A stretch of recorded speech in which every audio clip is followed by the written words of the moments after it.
biayanya 3. Untung banget nggak sih? Terus permintaannya 9. Terus gara-gara kuantitasnya 3, maka pendapatannya 7, seperti itu. Jadi di yang ketiga inilah dia yang dapat maksimisasi keuntungannya seperti itu, maksimalnya keuntungannya seperti itu. Jadi dari dua teori inilah kita dapat mengetahui dari keuntungan pendekatan marginal itu. Terus setelah dipikir-pikir ya, kalau yang namanya perusahaan monopoli kan istilahnya dia udah perusahaan besar kayak gitu. Tapi yang pasti yang keuntungannya tuh banyak dong kan karena dia penguasa pasar seperti itu. Namun ternyata menurut teori yang dikatakan di buku itu adalah kesalahan kesalahan analisis bahwa monopoli selalu berusaha menetapkan harga tertinggi dan mencari keuntungan persatuan terbesar. Dan yang kedua, perusahaan monopoli selalu memperoleh keuntungan ekonomi. Yang nomor satu. Kenapa nih? Teman-teman bisa nggak ngasih pendapat sama saya?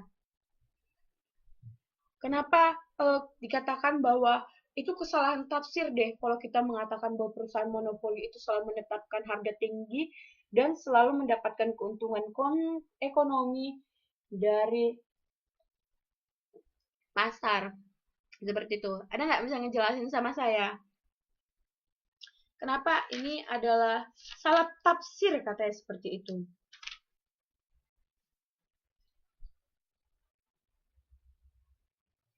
Karena dikatakan di sini karena perusahaan monopolis adalah perusahaan penentu dan pembuat harga. Jadi gara-gara dia suka-sukanya dong buat harganya karena dia juga penguasa pasar seperti itu. Tapi itu dikatakan bahwa itu kesalahan tafsir dari harga monopoli. Karena nggak teman-teman yang bisa ngejelasin? Kenapa ini bisa menjadi salah satu hal yang salah seperti itu?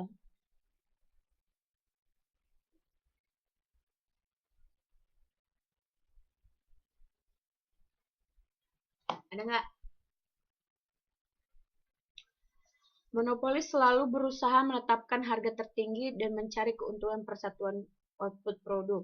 Nah, di situ kan katanya harga tertinggi, tapi itu dikatakan salah tafsir. Kenapa nih menurut Mbak Widya?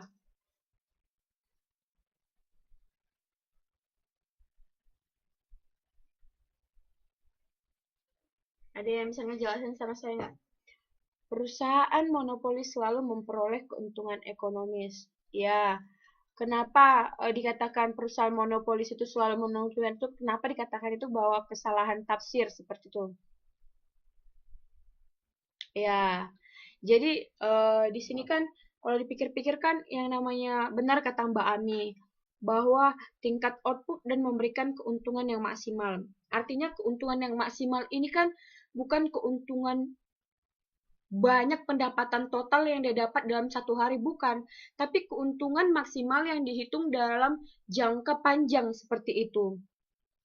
Yang artinya dia tidak terlalu mencari keuntungan yang cari cepat ya, cari untung banyak lah di saat itu juga enggak. Tapi dia mencari keuntungan itu dalam jangka panjang seperti itu.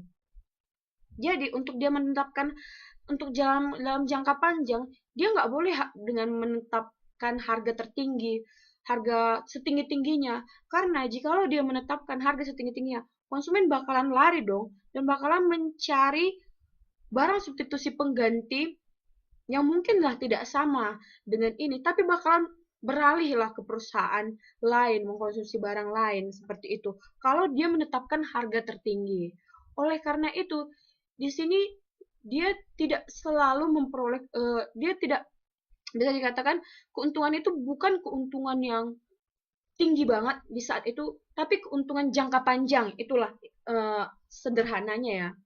Di sini dia mencari keuntungan itu bukan keuntungan sesaat saja, tapi keuntungan jangka panjang. Terus di sini dia dikatakan, perusahaan monopoli selalu memperoleh keuntungan ekonomi.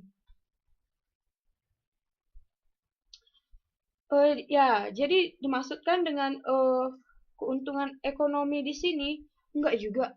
Misalnya nih, kita ngelihat nih yang namanya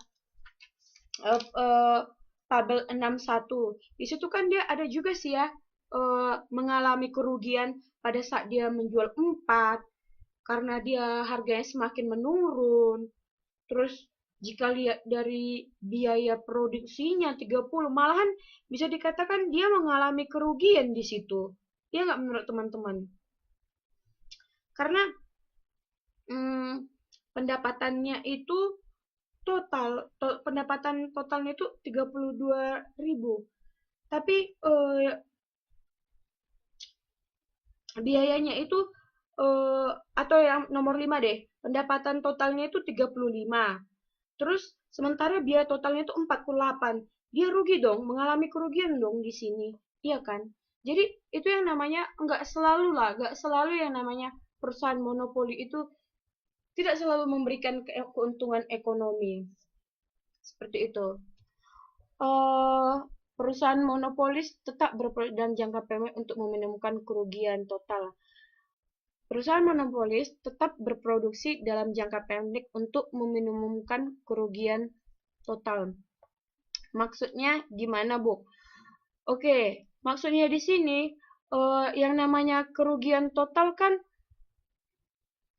tunggu, saya pikirin dulu ya. Ada nggak yang bisa memberikan asumsi atau pendapatnya terhadap Mbak Efriana? Ada nggak?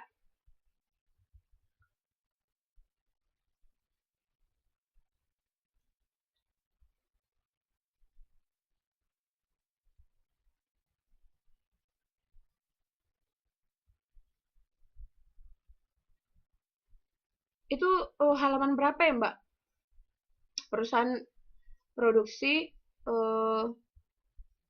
614.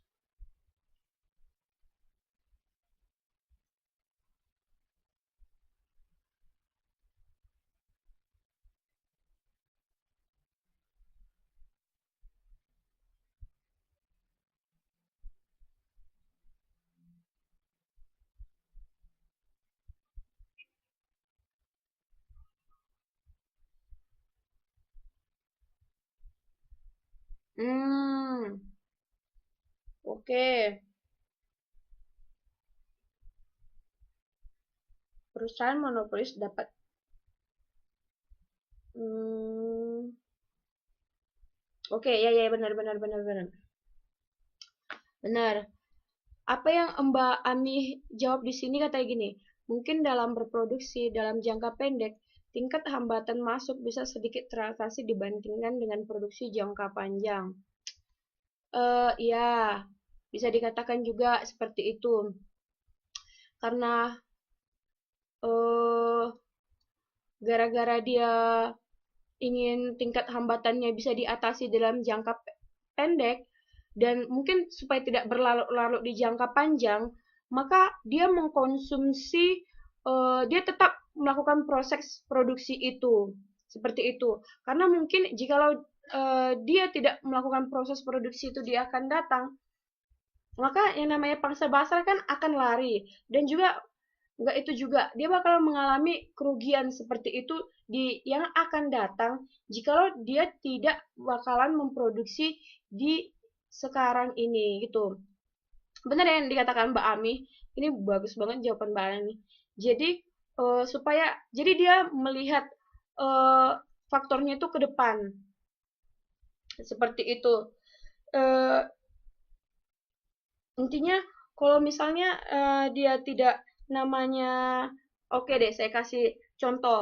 Misalnya di jangka pendek di saat ini, proses produksi kita tengok dari contoh ya. Misalnya kuantitasnya itu banyak, sampai 5.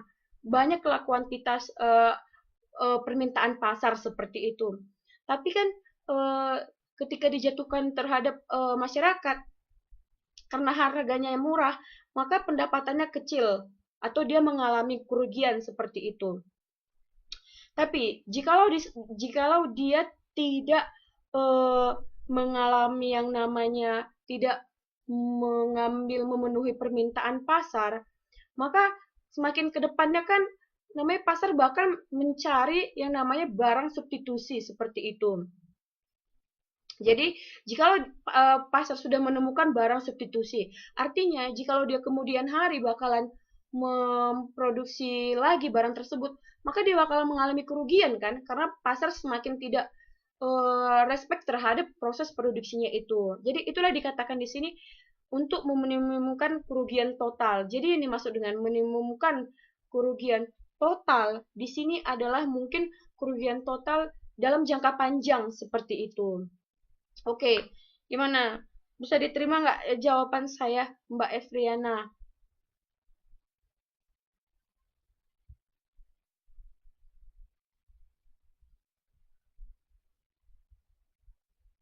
Oke, jadi mungkin seperti itu ya jawabannya ya. Jadi dikatakan dalam dia tetap berproduksi supaya memenuhi permintaan pasar dan untuk melihat ke depannya lah seperti itu. Walaupun dia mengalami kerugian di saat sekarang ini. Oke, lanjut ya. Terus di sini ada juga dikatakan bahwa diskriminasi harga.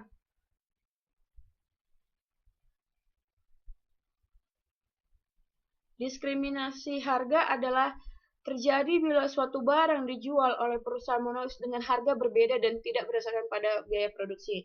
Ya namanya diskriminasi ya.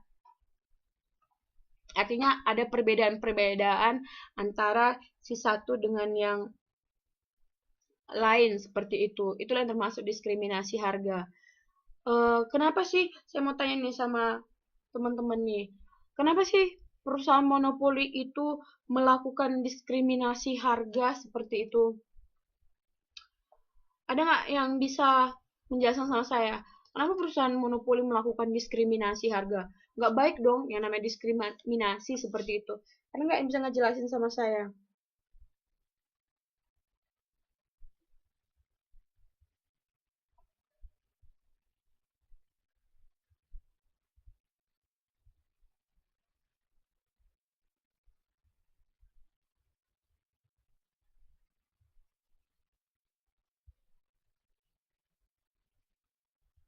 Ada nggak?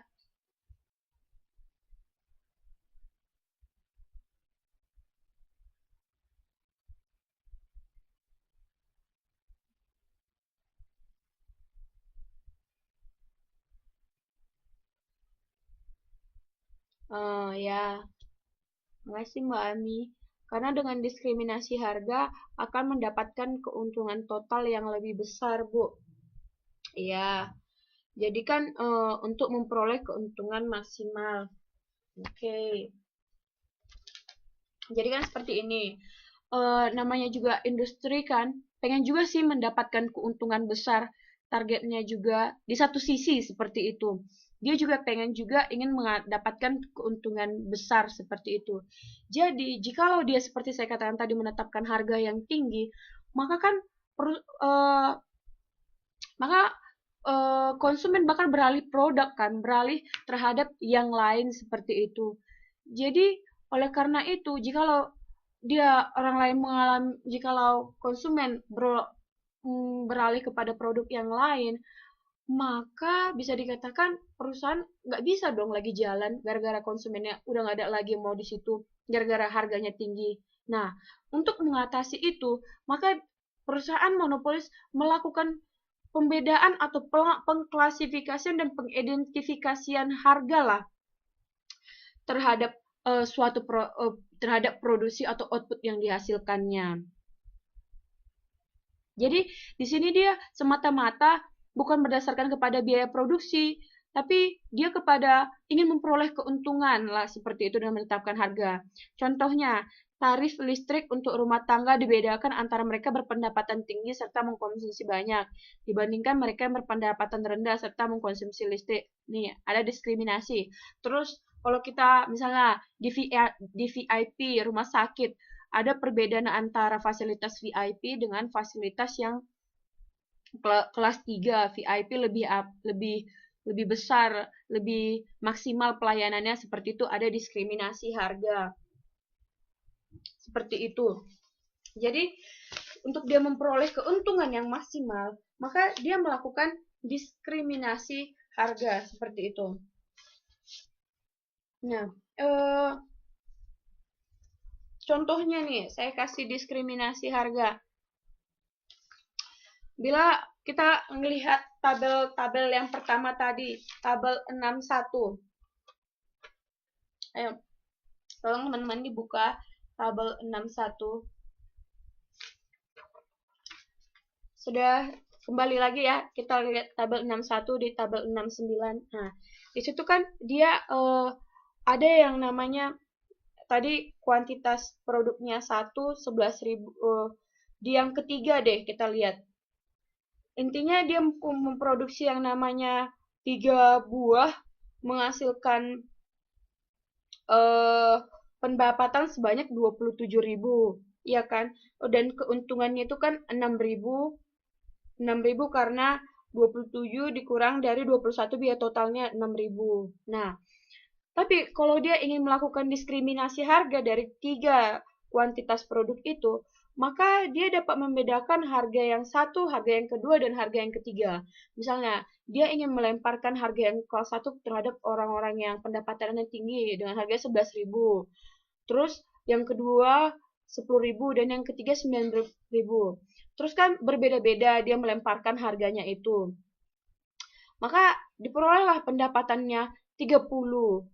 Pendapatan totalnya sehingga keuntungan totalnya itu 9.000 melebihi 6.000 dari keuntungan kalau dia menjualkan itu sama harganya. Nah, inilah salah satu dari diskriminasi harga di sini. Jadi diskriminasi harga ini intinya produsen selaku ingin mencari keuntungan. Tapi dikatakan, agar diskriminasi harga terjadi, diperlukan syarat-syarat berikut. Yang pertama, yaitu produsen adalah salah satunya penjual di industri pasar tersebut.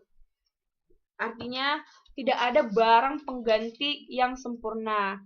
Dan bila ia mengadakan diskriminasi harga, maka para pembeli juga nggak akan beralih ke produsen atau penjual lain. Dia dapat memastikan bahwa dia salah satu pemegang kekuasaan dan pemegang pasar di produk tersebut.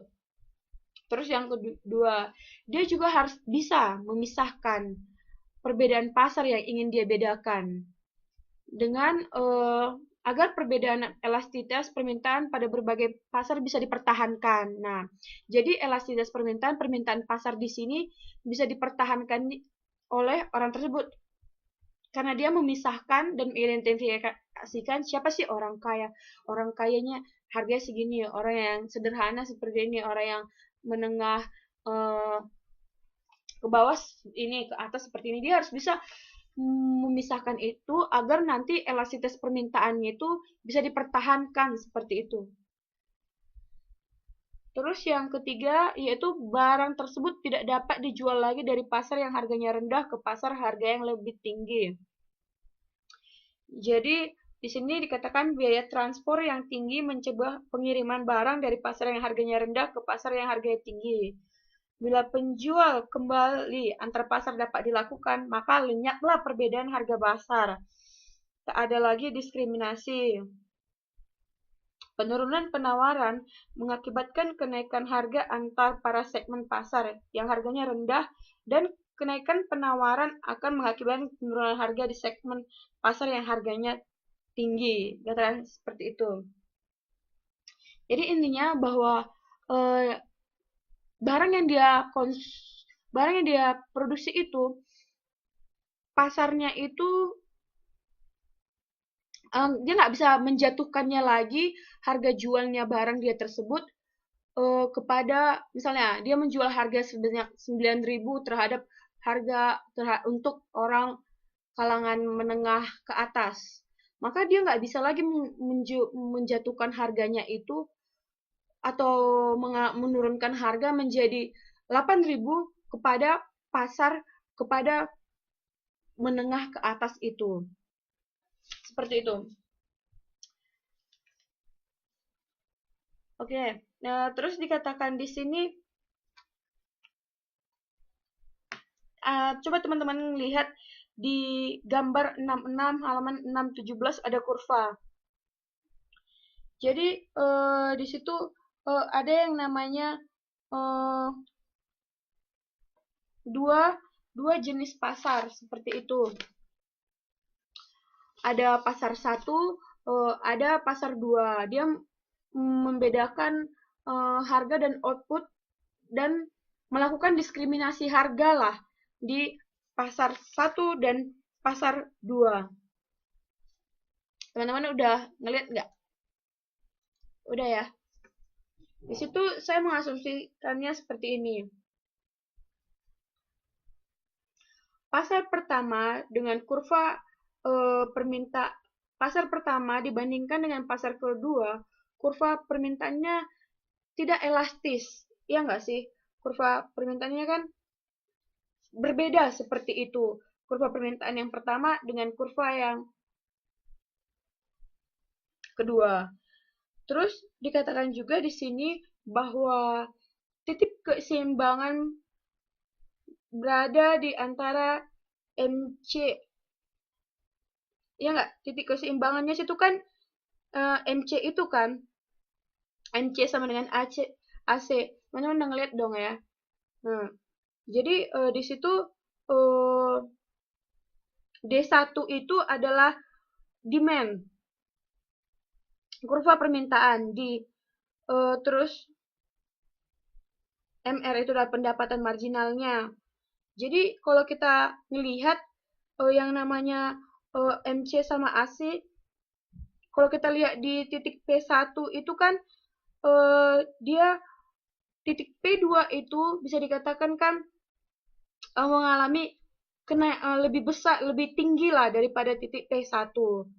Karena apa? Di pasar kedua, dia lebih menjual yang namanya harganya itu lebih mahal seperti itu. Jadi, jika kita lihat dari elastisitas permintaannya, kan semakin tajam naik ke atas kan di pasar yang kedua itu. Seperti itu. Jadi di sini dikatakan harga dan kuantitas lebih banyak dijual di permintaan yang lebih elastis, yaitu di pasar yang kedua. Seperti itu. Intinya di antara yang kedua ini, jikalau kita melihat harganya itu di antara yang kedua, di pasar yang kedua itu dia lebih mengalami kenaikan ke atas, seperti itu. Dan jika ada perbedaannya di sini, kurva permintaannya itu yaitu D2 itu, pasar kedua itu lebih naik ke atas seperti itu. Oke. Mengenai ini ada pertanyaan nggak mengenai kurva ini?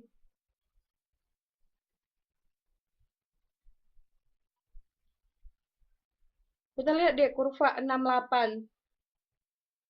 Di kurva 68 kan sudah digabungkan pasar yang satu dengan pasar yang kedua.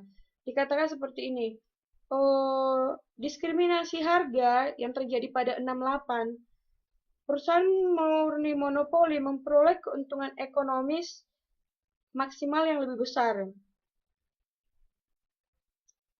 Namun di satu sisi juga perusahaan diskriminasi harga dapat memberikan manfaat.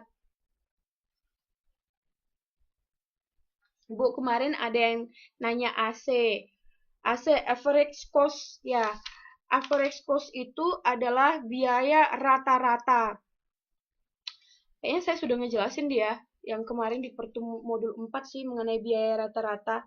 Jadi biaya rata-rata di sini adalah biaya yang dikeluarkan oleh produsen untuk memproduksi suatu barang.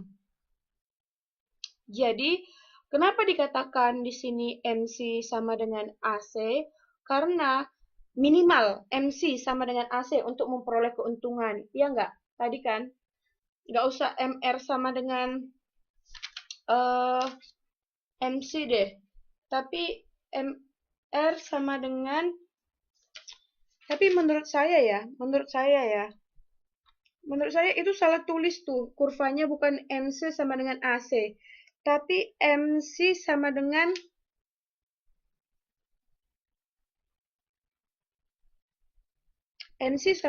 MR deh. Sama dengan teori yang kedua tadi. Sepertinya ya, bukan AC. Tapi kalau AC itu biaya rata-rata, yaitu biaya yang dikeluarkan oleh konsumen, biaya yang dikeluarkan oleh produsen untuk memproduksi suatu satuan output. Seperti itu. Kayaknya itu AC itu salah tulis deh menurut saya. Tolong teman-teman eh, teman-teman coret deh. Ya, MC sama dengan MR. Kan tadi teori yang kedua ya, MC harus sama dengan pendapatan total, pendapatan marginalnya harus sama dengan biaya marginalnya. Itu minimal dia dalam memperoleh keuntungan seperti itu. Nah, jikalau dia sudah di atas MC sama dengan AC, titiknya itu titik vertikal yang ke atas, maka dia mengalami keuntungan di sini seperti itu. Itu salah tulis deh. Jadi kalau kita lihat-lihat kan yang paling menjauhi titik keseimbangan MC sama AC kan kurva yang kedua ya, menurut saya ya. Oke deh, gimana nih? Tapi kalau AC itu average cost deh menurut saya, biaya rata-rata yang dikeluarkan oleh produsen dalam memproduksi suatu termasuk biaya variabel yang kemarin itu. Oke ya. Jadi, di sini juga dikatakan seperti ini. Diskriminasi harga juga dapat memberikan manfaat. Manfaat itu bukan hanya memberikan keuntungan terhadap produsennya, tapi terhadap konsumennya juga. Contohnya, dikatakan sini, seorang dokter memberikan biaya operasi yang lebih tinggi kepada pasien yang berpenghasilan tinggi dan juga dilengkapi dengan kamar VIP daripada berpenghasilan rendah.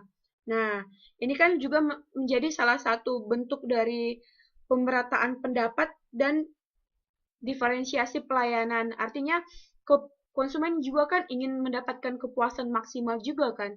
Jadi dia untuk mendapatkan kepuasan maksimal kan dia harus membayar harga mahal kan seperti itu. Nah, kenapa dia ingin membayar harga mahal? Ya karena dia mempunyai penghasilan yang tinggi. Jadi apa yang dia bayar itu artinya samalah yang dia dapatkan dari harga yang harus dia bayar itu. Nah, itu contohnya dari diskriminasi harga. Seperti itu. Dikatakan juga di sini, diskriminasi harga dapat mengatasi dan menghilangkan kerugian finansial. Ya, gara-gara apa? Jikalau seperti yang kata Mbak apa tadi katakan, gimana dia kerugian yang dalam jangka pendek tadi katanya seperti itu ya. Nah, dengan adanya diskriminasi harga ini, dia dapat mengatasi yang namanya diskriminasi harga jangka pendek tadi. Seperti itu. Karena dia mendapatkan keuntungan yang maksimal dari masyarakat. Dan sementara tingkat output ideal yang memberi kesejahteraan optimum kepada masyarakat dapat tercapai. Ya, jadi masyarakat juga sejahtera, nggak juga mendapatkan keuntungan dari produsennya, tapi masyarakat juga mendapatkan kesejahteraan seperti itu. Bu, tapi kalau misalnya harga minimum di minimarket stasiun sama minimarket dekat rumah berbeda, tapi pelayanan sama, itu apa dimaksud diskriminasi harga juga enggak, Bu? Seperti ini ya. Kalau kita lihat nih, misalnya salah satu contoh, kenapa sih harga kacang goreng itu lebih mahal di stasiun daripada harga kacang goreng di di tempat lain seperti itu sih menurut saya sih kembali lagi kayak tadi ya, menurut saya strategi bukan strategi licik ya, artinya dia ingin memperoleh keuntungan dalam jangka banyak Ya itu namanya taktik. Dia bukan yang namanya diskriminasi harga. Dia itu lebih kepada diskriminasi tempat sih menurut saya. Gara-gara tempat itu yang namanya sangat potensial untuk menjual barang, banyak pelanggan gitu. Jadi dia menjual harga yang paling tinggi. Taktik kebanyakan orang Indo sih menurut saya ya. Itulah nggak kebanyakan orang Indo di sini juga saya nemuin juga sih menurut saya. Jadi di sini bukan diskriminasi harga, tapi daripada diskriminasi tempat ya, karena tempatnya baik, maka dia potensial melakukan mengalami kenaikan harga, dia menaikkan harganya gitu. Tapi terkadang juga kenapa dia berbeda, misalnya dalam hal minimarket, mungkin itu tergantung juga terhadap sewa produksinya. Artinya biaya produksi yang dia keluarkan. Misalnya sewanya itu lebih mahal lagi, lebih mahal daripada dia menyewa di tempat dekat rumah Mbak seperti itu. Kenapa harga sewanya bisa mahal? Itu bisa jadi gara-gara dia istilahnya gara-gara itu lagi tempatnya potensial. Terus yang namanya misalnya dari pihak-pihak penjual penyewa penyewa dari gedung itu meminta harga yang lebih juga karena tempatnya potensial gitu. Bu, kalau tiket pesawat kelas bisnis dan kelas ekonomi termasuk diskriminasi ya. Itu termasuk diskriminasi harga. Tapi kita memandangnya secara positif deh menurut saya ya. Yang namanya adanya perbedaan harga terhadap orang yang berpenghasilan rendah dan berpenghasilan tinggi, itu menurut saya sah-sah saja ya, kita berpikir negatif. Itu karena apa? Karena dia membayar lebih untuk hal yang itu. Jikalau dia misalnya membayar membayar yang sesuai harga standar, tapi dia ingin mendapatkan pelayanan maksimal, nggak adil dong.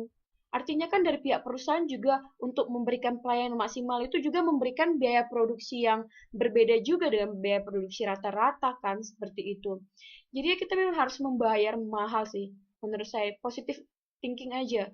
Kalau yang namanya diskriminasi harga ini, perbedaan tiket antara ataupun apapun itu tuh menurut saya sah-sah aja. Karena itu tergantung daripada kita juga. Kalau kita mampu ya silahkan. Kalau enggak ya udah seperti itu. Atau aja dari intinya diskriminasi harga ini sih menurut saya. Intinya ada tujuan pemerataan pendapatan lah. Kalau pendapatannya tinggi, maka eh, maka kita juga pelayanan yang dia dapatkan juga harus tinggi juga seperti itu. Kayak kita harus kerja keras, harus rajin belajar, kerja keras biar bisa sukses, biar bisa mendapatkan eh, harga harga yang bisa mendapatkan pelayanan yang maksimal, dan dengan pelayanan maksimal itu kita juga membayar terhadap untuk pelayanan maksimal itu seperti itu. Semoga lah suatu saat. Amin. Oke. Jadi Mbak Ami, seperti harga nasi pentang di daerah Taiwan Selatan lebih murah daripada di Taipei. Karena di Taipei juga biaya hidup memang mahal seperti itu. Biaya produksi di Taipei kan mahal juga, dalam hal transportasi juga mahal seperti itu. Termasuk juga biaya kan lebih murah juga kayak di Taichung gitu ya. Kalau di Taichung kan biaya kehidupan termasuk murah. Gara-gara apa? Di sini juga kan naik bus gratis seperti itu. Kalau coba di Taipei untuk untuk distribusi aja dia harus membayar mahal untuk biaya minyak seperti itu. Ya sih. Oke ya, untuk diskriminasi harga. Terus sesudah diskriminasi harga, ada lagi yang dinamakan perilaku rent seeking.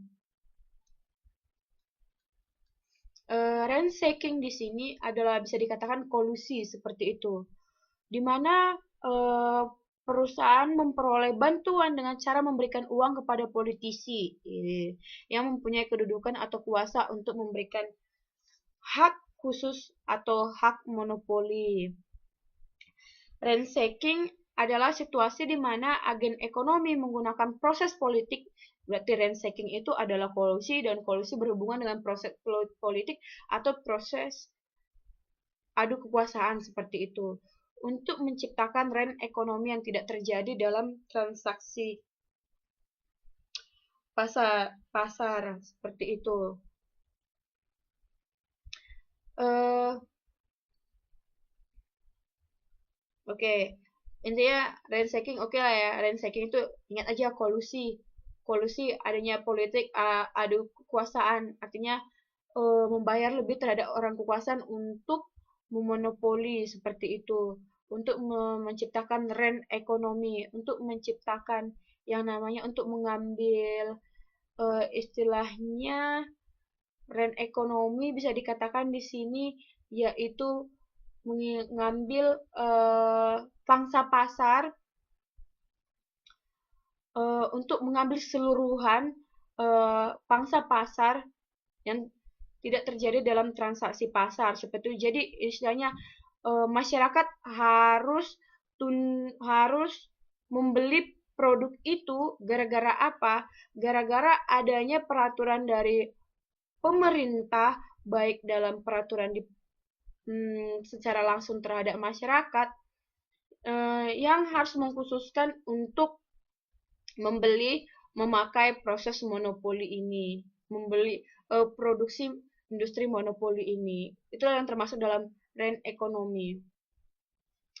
Terus ada yang dikatakan untuk monopoli sini jujur banget loh. Banyak banget yang dibahas sih menurut saya. Kayak teman-teman harus belajar banyak dari monopoli ini karena banyak banget yang dibahas banget detail-detailnya. Oke, kita lanjut. Tetap semangat kan? Dan walaupun ini sudah jam 12, tetap semangat ya. Kayaknya yang lain udah pada tidur nih.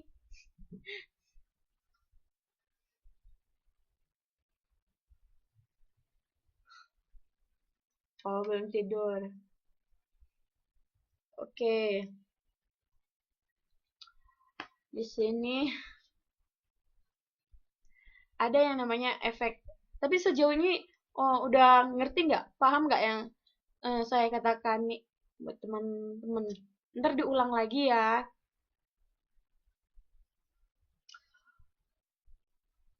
Minimal teman-teman tahulah seperti itu. Eh, Artinya itu seperti apa? Kalaupun teman-teman kan kalau ujian kan kebanyakan teori seperti itu. Tapi karena teman-teman sudah tahu dasarnya, mungkin teman-teman bisa memilih lah seperti itu dari jawaban itu karena memang teman-teman sudah tahu dasarnya seperti itu.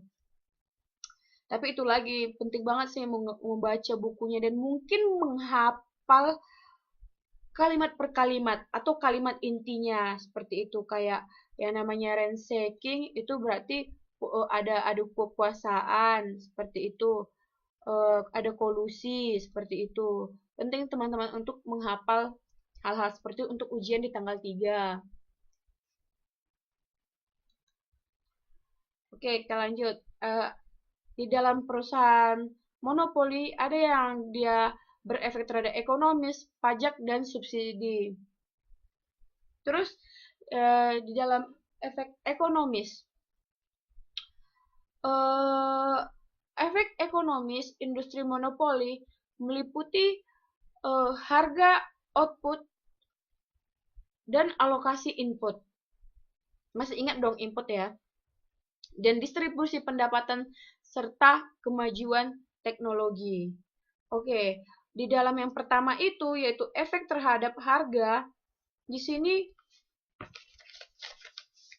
dikatakan bahwa ada nggak yang bisa ngasih tahu sama saya efek terhadap harga itu gimana sih? Ada nggak?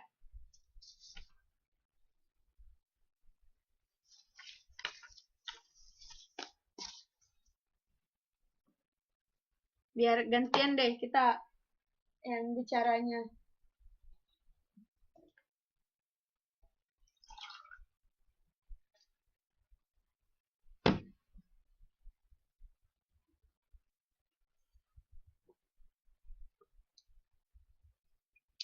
efek ekonomis, efek terhadap harga. Jadi kan di efek ekonomis ini ada 3. Efek terhadap harga, efek distribusi pendapatan, dan kemajuan teknologi. Ada yang nggak bisa dijelasin sama saya? Efek terhadap harga itu maksudnya gimana sih? Tuh.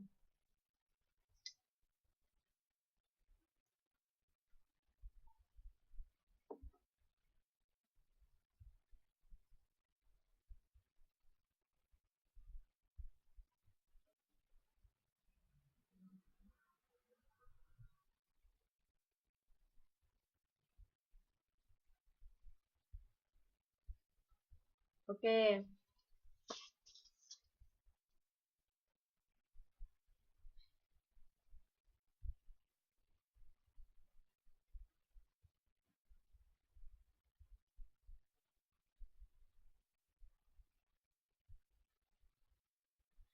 Kebebasan masuk eh, kebebasan masuk ke dalam atau keluar industrinya itu memaksa perusahaan berproduksi pada tingkat outputnya yang optimum. Berarti biaya rata-rata produksi itu minimum dengan harganya sama dengan biaya terendah. Benar. Jadi dikatakan Mbak Ami di sini artinya suatu perusahaan pesaing ingin masuk, eh, dia harus melihat yang namanya tingkat output dan biaya rata-rata produksinya di sini. Terus untuk kebebasannya itu masuk juga dan keluar, dia juga harus melihat atau keluar atau istilahnya mungkin dia mengalami ingin memutuskan menghentikan proses produksi ya. Dia juga harus melihat ya biayanya itu harus minimum dan harganya itu harus biasa dengan penentuan di harganya itu harus sama dengan biaya rata-rata paling rendah seperti itu. Oke, teman-teman coba perhatiin kurva 61 6.9 deh. Gimana, teman-teman?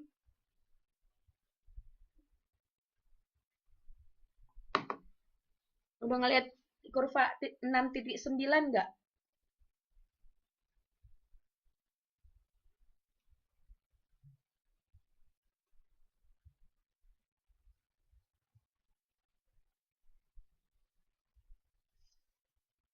Oke ya. Dari uh, kurva 6.9 ini, di situ PM itu uh, price, K itu kuantitas, D itu demand, MC itu marginal cost, dan S itu average cost atau biaya rata-rata yang dikeluarkan oleh produsen untuk memproduksi persatuan produk seperti itu. Jadi di sini ada yang namanya asumsi saya. Di sini dengan biaya produksi yang sama, keseimbangan perusahaan monopolis memberikan hasil akhir yang kurang baik dibandingkan hasil akhir pada persaingan murni. Katanya seperti itu. Terus perusahaan monopolis akan memaksimalkan keuntungan dengan produksi pada tingkat output di mana MR sama dengan MC, yaitu sebesar QM dengan PM. Nah, titik ini itulah yang menjadi keuntungan dari keuntungan dari perusahaan monopolistik. Terus monopolis memproduksi dan menjual output dalam jumlah lebih kecil dan menetapkan harga lebih tinggi. Dan selanjutnya itu tingkat output yang diproduksi perusahaan monopolis untuk memperoleh keuntungan maksimum menyebabkan lebih sedikit sumber daya yang dialokasikan ke dalam industri tersebut. Oke, terus bagi perusahaan monopolis lebih menguntungkan membatasi output. Dan selanjutnya itu dengan kondisi biaya yang sama, perusahaan monopolis murni menetapkan harga yang lebih tinggi dengan memproduksi output lebih sedikit.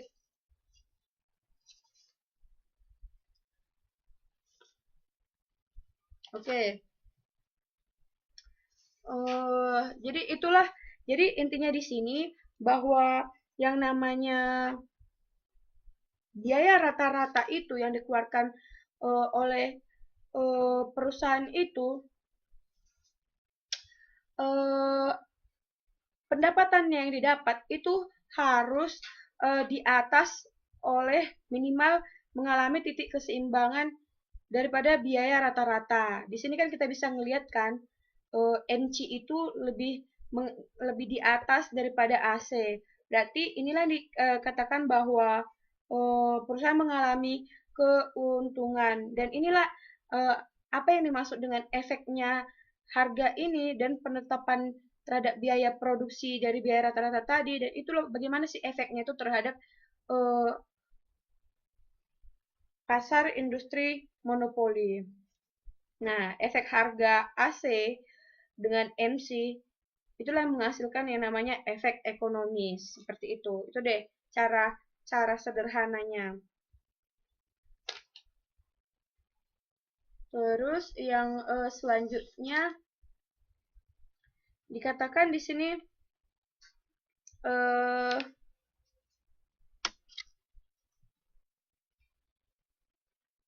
distribusi pendapatan.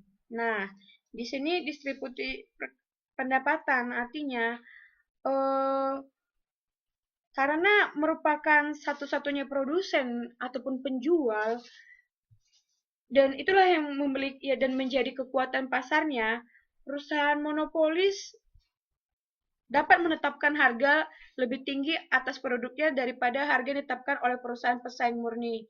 Jadi intinya dari efek ekonomis yang tiga ini, kita membandingkan itu terhadap yang pertama kita jelasin itu pasar persaingan murni, seperti itu.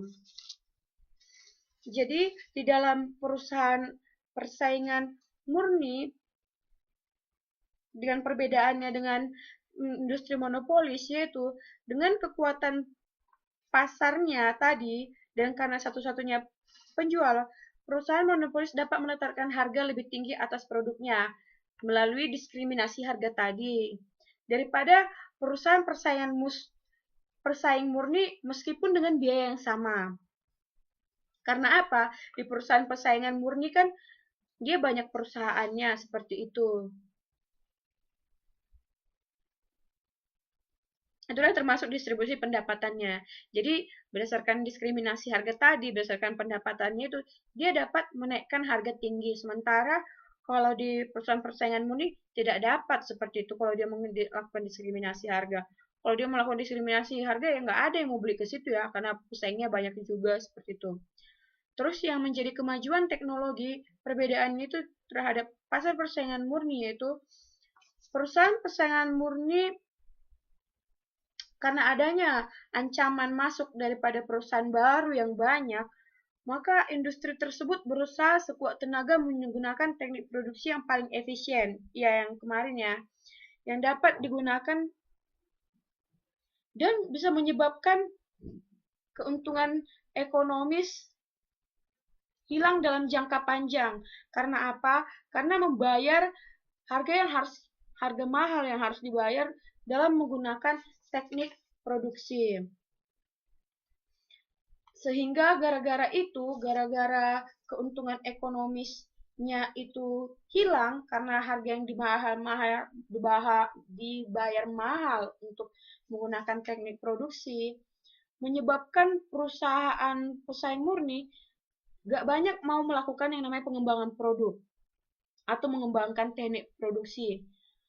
Gara-gara apa? Karena pun dia mengembangkan produk, maka pesaing dengan cepat meniru dan memperoleh manfaat tanpa harus menanggung biaya dan pengembangan. Jadi bisa dikatakan copy paste di sini berlaku. Jadi gara-gara itu lebih baik dia perusahaannya gitu-gitu aja, aman-aman aja ya, daripada dia harus mengembangkan sudah tidak mendapatkan keuntungan yang maksimal. Perusahaan lain juga mengcopy paste seperti itu. Dibandingkan dengan kemajuan teknologi dalam yang namanya industri monopoli, semakin maju pengembangan teknologi itu, maka masyarakat akan semakin menyukai produk itu, dan benar-benar sekalipun ada barang pengganti sekalipun, dia nggak bakal berpindah gara-gara apa? Gara-gara kemajuan teknologi yang dipakai di perusahaan industri monopolis itu.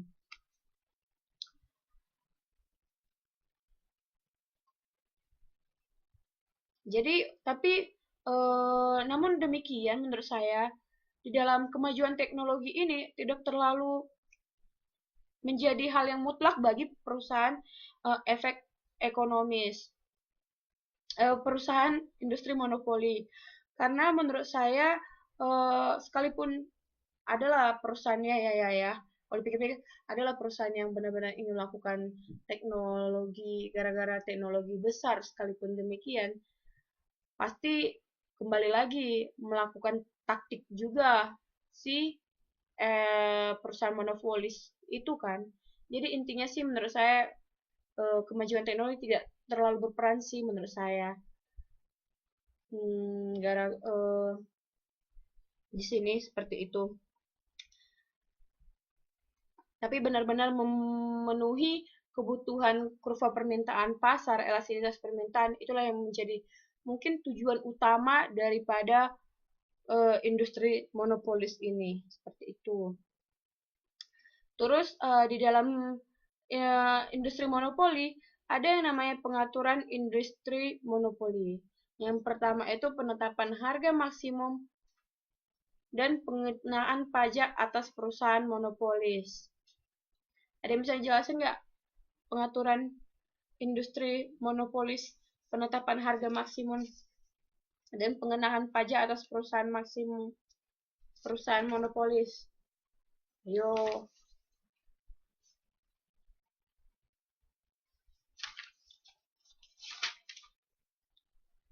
Ada nggak? Halo, bisa tidur ya? Jadi oke deh ya.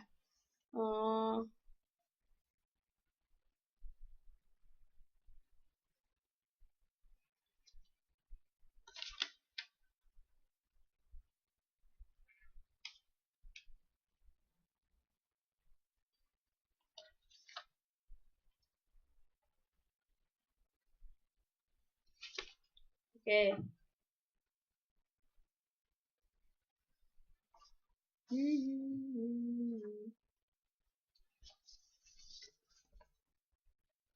Oke, saya tunggu siapa yang mau ngasih pendapatnya mengenai penetapan harga maksimum. Jadi sebenarnya sebaiknya itu bagaimana sih sebenarnya menetapkan harga yang benar-benar yang diinginkan oleh industri monopoli seperti itu? Maksudnya itu agar akibat negatif dapat dikoreksi atau dihilangkan hingga mendekati alokasi sumber daya. Ya, ya benar. Kembali lagi sih ya menurut saya ya.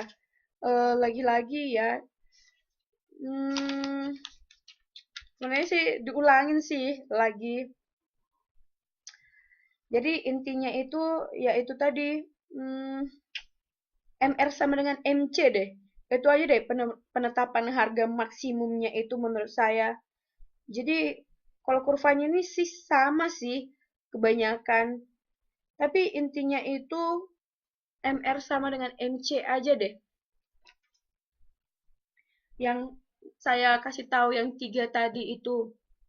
Jadi kalau dia harganya itu MR sama MC, maka dilihat dari situ, maka industri monopoli dapat menetapkan harga yang benar-benar menguntungkan dia, dan juga harga yang benar-benar diinginkan oleh pasar. Gara-gara apa?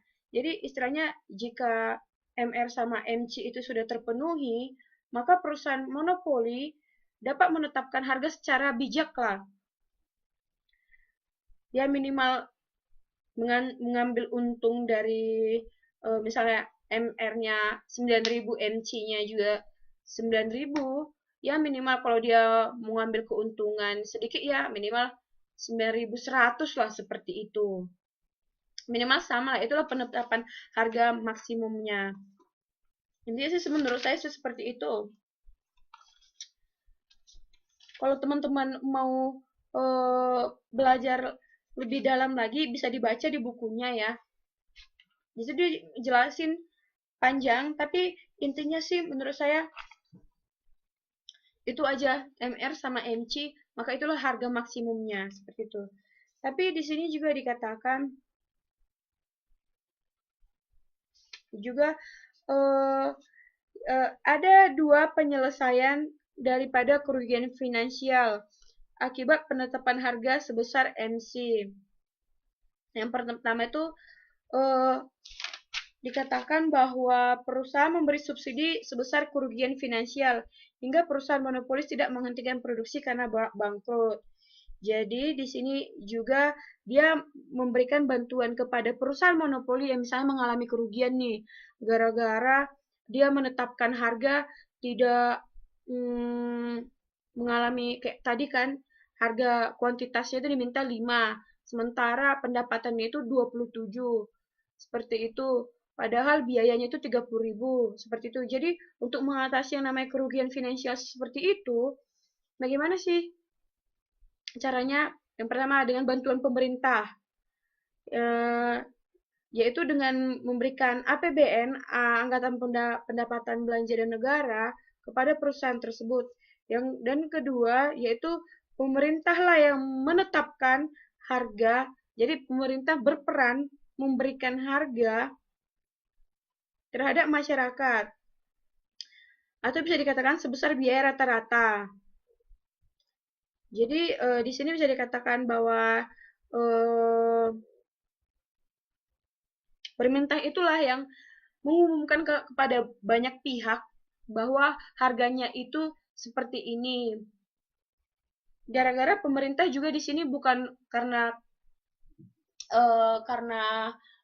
apa ya? Jadi dia pemerintah di sini menetapkan harganya itu karena dia melihat dari memang bahwa biaya rata-ratanya seperti ini biar masyarakat percaya bahwa eh, biayanya itu sedang mengalami kenaikan, maka pemerintah yang mengumumkan kepada banyak pihak bahwa memang itu harganya sebesar itu gara-gara biaya rata-ratanya mengalami kenaikan seperti itu. Terus di sini ada juga pengenaan pajak. Pengenaan pajak di sini adalah apa nih? Ada teman-teman yang bisa ngejelasin sama saya. Pengenaan pajak di sini maksudnya apa? Ayo. Pengenaan pajak. Di sini aja sekilas kita baca pajak lump sum. Apa sih yang termasuk dengan apa sih pengertian dari pajak lump sum itu? Jadi yang tadi tuh pemberian subsidi APBN itu bantuan negara itu dalam bentuk subsidi ya, termasuk dalam APBN seperti itu.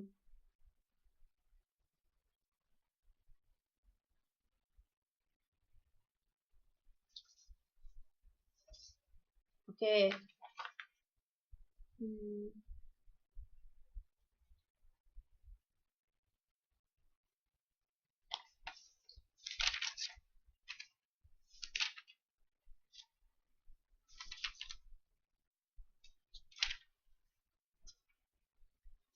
Oke. Di sini pajak lumsum kata Mbak Vidya adalah pajak yang dikenakan sebesar jumlah tertentu, berapapun kuantitas output yang diproduksi. Ya, jadi dimaksudkan dengan pajak lumsum ini, jadi dengan yang namanya pajak yang telah dilakukan pajak lumsum ini adalah salah satu pajak yang dilakukan oleh pemerintah untuk mengatur kebijakan terhadap pengaturan industri monopoli. Jadi dengan pajak lumsum ini dia nggak melihat dari berapa pendapatan yang